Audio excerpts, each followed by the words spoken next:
안녕하세요. 파라카운트에서 재기한 주식갱입니다. 오늘은 우리 개인 투자자들이 주식 투자를 할 때 이 심리적 또 경제적으로 가장 힘든 상황에 놓이게 되는 손실난 종목을 비자발적 장기 투자로 전환하는 그런 내용에 대해서 말씀을 드리도록 하겠습니다. 먼저 누구든 저도 마찬가지고 내가 매수한 종목이 마이너스인 채 이러지도 저러지도 못하고 계속 들고 가게 되는 경우는 누구든지 다 있을 것입니다. 이러한 내용들이 원인은 무엇이고 우리가 그 원인을 안다면은 분명히 그것을 해결하려는 그런 노력도 할 수 있지 않을까 이런 생각을 해봅니다. 먼저 우리가 이 비자발적인 손실난 종목을 장기 투자로 전환하게 되는 경우 이 단타 매매일 때 단타 매매는 이 급등주 종목을 선정해서 주로 많이 매매하잖아요. 그렇죠? 당일 매수, 당일 매도가 원칙이기 때문에 이 시장의 변동성, 종목의 변동성을 먹기 위한 그런 시장에서 관심을 받는 그런 이슈주들, 테마주들 또는 거래대금, 거래량이 몰리는 그런 종목들, 이런 종목들을 선정해서 매매를 했는데 이 손실 전환됐다고 내가 이 종목 수익이 날 줄 알고 매수를 했는데 4% 5% 빠졌다. 이젠 비자발적인 스윙, 중장기 투자로 전환을 할 수가 있다는 것이겠죠. 그렇죠. 두 번째, 스윙 투자자들. 스윙 투자는 이 며칠간의 한마디 추세를 먹는 것이잖아요. 종목의 추세 또는 주가지수도 같이 함께 봐야겠죠. 그런데 매수를 조심히 해야 될 이 주가지수와 종목의 하락 추세, 스윙 투자자들은 하락 추세에서 매수를 하면 안 되겠죠. 추세를 먹는 매매자들인데, 그렇죠? 그럼에도 주가지수와 종목의 하락 추세에서 매수해서, 그렇죠? 손실날 확률이 매우 높죠.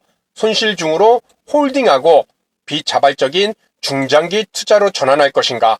또 중장기 투자자들 입장에서 보면은 종목을 선정하는 것이 이 단타나 스윙보다는 이 차트를 보고 차트의 비중이 매우 적을 것입니다. 즉 우리가 잘 알고 있는 워런 버핏 내재 가치라고 그러잖아요. 그렇죠? 지금 현재 이 종목의 주가가 이 종목의 내재 가치 이하일 때, 뭐 내재 가치라 하면은 기본적으로 뭐 재무제표도 있을 수 있을 것이고, 이 종목이 업종이 갖고 있는 성장성, 또 경쟁사와의 비교 우위성, 수익성, 뭐 오너에 관련된 내용들, 이런 것들을 다 종합적으로 했을 때 우린 내재 가치라고 그러는데, 주가가 내재 가치 이하일 때 매수를 해서 제 가치를 찾아가는 이러한 긴 과정을 수익으로 연결시키는 것이 이 중장기 투자자일 것입니다.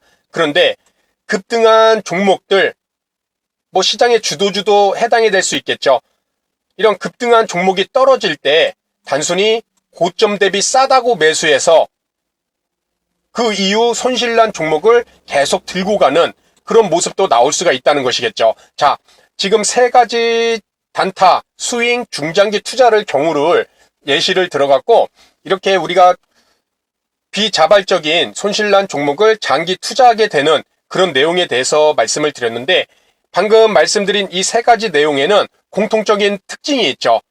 단타 매매는 단타 매매에 맞는 그런 기준으로 매매를 해야 되는데, 그 기준을 어겼을 때, 그렇죠, 비자발적인 스윙 중장기 투자로 전환이 되고, 스윙 매매 또한 스윙 매매에 맞는 그런 매매 기준을 갖고 들어가야 되는데, 이렇게 그것을 어긋났을 때, 그럴 때는 비자발적인 장기 투자자, 중장기 투자자도 마찬가지죠.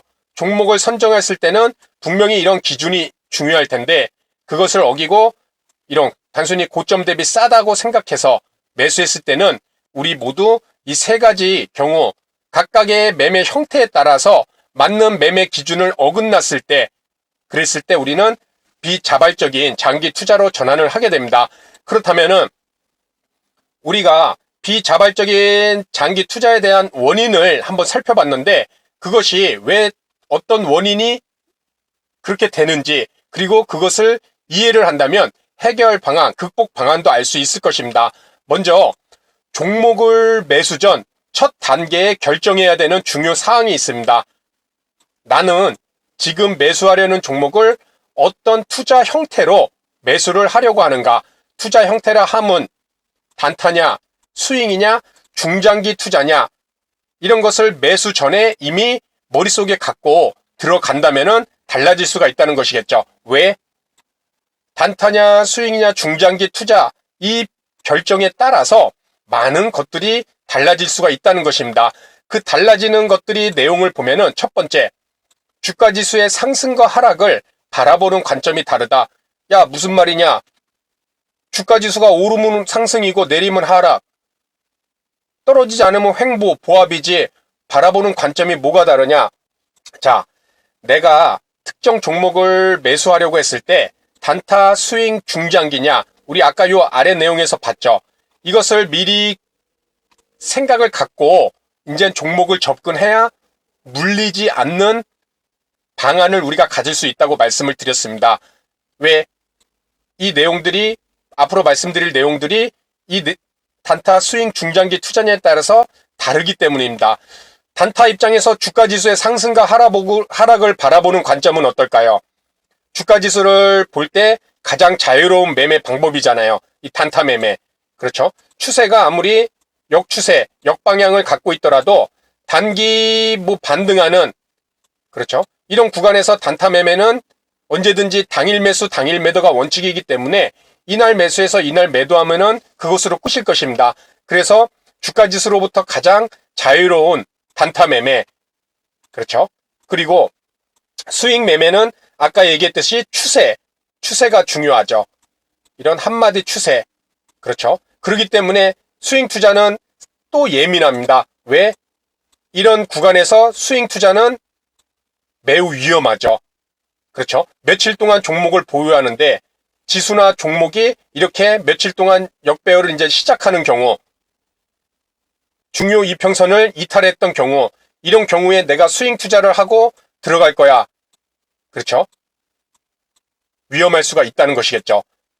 그리고 중장기 투자자 입장에서 보면은 또 스윙 투자자와 다르게 스윙 투자자는 이런 구간에서 매우 위험한 구간이라고 말씀을 방금 드렸는데 이 장기 투자자 입장에서 봤을 때는 이런 구간들을 어떻게 볼까요? 그렇죠? 단순한 노이즈입니다. 주가는 꾸준히 계속 오를 수 없다. 일시적으로 조정도 나오고 그런 모습 속에서 중장기적으로 추세는 계속 우상향 이런 긍정적인 관점을 갖는 것이 장기 투자자들의 방향 관점일 것입니다. 또 일봉을 보는 것이 아니라 주봉을 보고 이거보다 더 큰 주봉을 보면서 바닥에서 아직 상승 추세 잘 유지하고 있네. 일봉에서 이렇게 쉬어갈 수도 있는 거겠지. 그렇죠? 그리고 또 월봉에서도 추세대 이렇게 잘 그리고 올라가고 있는데 일봉에서 단타나 스윙들이 생각하는 그런 일봉에서의 이런 눌림 같은 그렇죠. 스윙 투자자 입장에서는 매우 예민해야 될 이런 상황에서 장기 투자자들은 자연스러운 과정으로 볼 수도 있다는 것입니다. 그만큼 단타냐 스윙이냐 중장기냐에 따라서 주가지수의 상승과 하락을 바라보는 관점이 다르다. 이것도 하나 기억을 해두고 왜 지금 이 내용을 얘기하냐면은 우리가 아까 중장기 투자하는 문제점이 비자발적 장기 투자로 전환하는 문제점은 단타 매매할 때는 단타 기준, 스윙할 때는 스윙 기준, 중장기는 중장기 기준이 있어야 된다는데 그것은 이렇게 각 매매 투자 형태에 따라 달라지는 내용을 알고 있어야 그것을 우리가 지켜낼 수가 있다는 것입니다. 그렇죠? 그리고 두 번째, 매수 종목 선정 기준이 다르다. 단타일 때와 스윙 중장기 투자일 때. 그렇죠. 단타일 때는 아까 얘기했듯이 시장에서 관심을 받고 변동성이 큰 종목, 스윙은 추세를 만드는 종목. 그렇죠. 중장기 투자는 차트의 비중은 낮고 그 종목의 내재적 가치가 주가보다 낮은 위치에 있는 저평가된 종목. 이런 식으로 매수 종목의 선정의 기준이 다르다는 것입니다. 그리고 종목의 매매 기준, 익절과 손절 기준 또한 달리 관점을 가져갈 수가 있겠죠.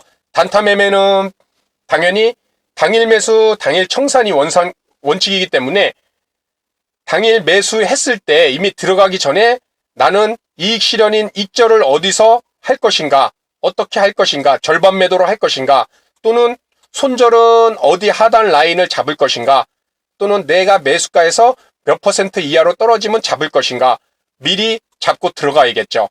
그것이 단타고, 스윙은 추세가 유지되는 한, 한마디 추세가 유지되는 한 계속 홀딩이죠. 그리고 추세가 이제는 꺾이는 시점, 뭐 이평선으로 기준, 5일선을 기준으로 잡을 수 있고, 뭐 20일 이평선을 기준으로 잡을 수도 있고, 그래서 매도 기준은 추세가 꺾이는 그런 라인대, 그런 라인대에서는 일단 매도죠. 그리고 다음에 또 상승이 나올 수 있는 상승 초입 구간, 5일선을 회복한다는 등 이런 기준을 갖고 또 매수, 그래서 한마디 또 상승을 기다리는, 또 다르죠. 그렇죠. 단타와 스윙이 익절, 손절 기준이 다르고, 중장기 투자자는 또 어떻게 다를까요? 단타, 스윙과, 그렇죠. 차트의 모습보다는 내재적 가치가 주가보다 높게, 이제는 주가가 내재적 가치보다 높게 올라올 때죠. 그렇죠. 뭐 재무제표상 이제는 이 종목이 이제는 과하게 올라왔다. 그렇죠. 매출액이나 영업이익 같은 것들이 예전만 못하고 그런 실적이 나오지 않는데 주가가 너무 높다던가, 또는 경쟁사의 새로운 출현으로 인해서 이 종목이, 이 기업이 경쟁력을 잃어간다던가, 아니면 오너 리스크가 발생이 된다던가, 이런 식으로 종합적인 내재적 가치로 인해서 그 종목을 이제 매도를 해야 되는, 또는 이익 실현을 해야 되는 그런 기준이 달라질 수 있다는 것입니다. 자, 그렇기 때문에 내가 이 종목을 매수하기 전에 첫 번째 단계에서 단타냐 스윙이냐 중장기 투자자냐, 이것을 미리 결정하고 이 종목을 접근해야 된다는 것은 매우 중요합니다. 이것을 어겼을 때는 우리가 손실난 종목을 들고 가는 비자발적인 장기 투자자로 전환이 될 수밖에 없다는 것이죠. 왜냐하면 지금 본 것과 같이 단타, 스윙, 중장기 투자자들이 바라보는 주가지수의 관점이 다르고, 종목 선정 기준이 다르고, 익절, 손절 기준이 다른데, 내가 단타로 이 종목을 매수를 했는데 스윙의 관점을 가져가거나 손실난 상태에서 빨리 익절, 손절 단타에 맞는 그런 라인을 잡고 당일 매도를 원칙을 삼아야 되는데, 스윙이나 중장기 투자자처럼 이 종목을 계속 며칠 또는 회복될 때까지 홀딩을 한다? 그건 처음에 들어갔던 계획과 다른 것이죠. 그렇죠? 스윙 투자자 입장에서도 추세가 무너지면 빨리 매도를 해야 되는데, 손실 났다고 이제 스윙 투자로 처음에는 접근을 했는데 나 이젠 중장기 투자자로 전환할 거야. 그렇죠. 그래서는 안 된다는 것이겠죠. 단타가 손절 익절을 당일날 빨리 잡듯이 스윙도 추세가 무너졌을 때는 언제든지 익절과 손절을 빨리 해줘야 된다는 것입니다. 그리고 다음 추세를 기다려야겠죠. 저점을 만들어 놓고 다음 추세로 돌리는 시점, 그것을 기다려야 된다는 것입니다. 이처럼 각각의 종목을 매수 전 내가 이 종목을 어떻게 접근하는 것인가, 그것은 단타와 스윙이냐 또는 중장기냐에 따라서 이렇게 주가지수, 종목 선정, 그리고 매수, 매도, 이런 기준은, 이런 것들이 달라질 수밖에 없을 것이고, 이것을 각각에 맞는 투자 형태에 따라 철저하게 지켜야지, 내 생각과 다르다고 해서 단타 매매했는데 스윙으로 넘어가고, 스윙 매수했는데 내 생각과 다르다고 해서 중장기 투자로 넘어가고, 이런 방향으로 내가 처음과 달리 손실 나서 계속적으로 투자 방향을 달리한다면은 우리는 처음에 말씀드렸던 이런 손실난 종목을 비자발적인 장기 투자로 전환될 수밖에 없지 않을까, 이런 생각을 해봅니다. 그래서 오늘 말씀드릴 내용, 내가 A라는 종목을 매수를 했을 때 처음부터 단타로 들어갈 것인가, 스윙으로 들어갈 것인가, 또는 중장기 투자로 들어갈 것인가, 이것을 어느 정도 방향성을 잡고 이 종목을 접근을 했을 때, 그랬을 때 매도를 하는 기준도 달라지고 홀딩을 하는 기준도 달라지고, 또 이 주가지수를 바라보는 관점도 달라지고, 이런 구분을 알 수 있을 때 이 종목에 내가 어떻게 매도를 해서 손실은 최소화하고 또 수익은 최대한 매매 방법에 맞게 수익을 극대화시킬 수 있는지 이러한 관점이 생길 수 있으리라 생각됩니다. 그래서 오늘 말씀드릴 내용은 이렇게 종목에 따른 나의 기준, 이 투자 형태를 사전에 어떻게 잡고 이 종목을 접근할 것인가, 그렇죠?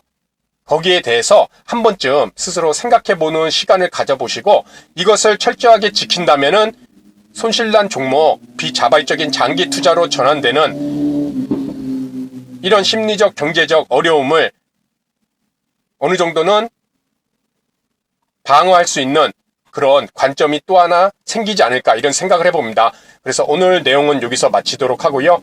다음 시간에도 좋은 내용으로 인사를 드리도록 하겠습니다. 감사합니다.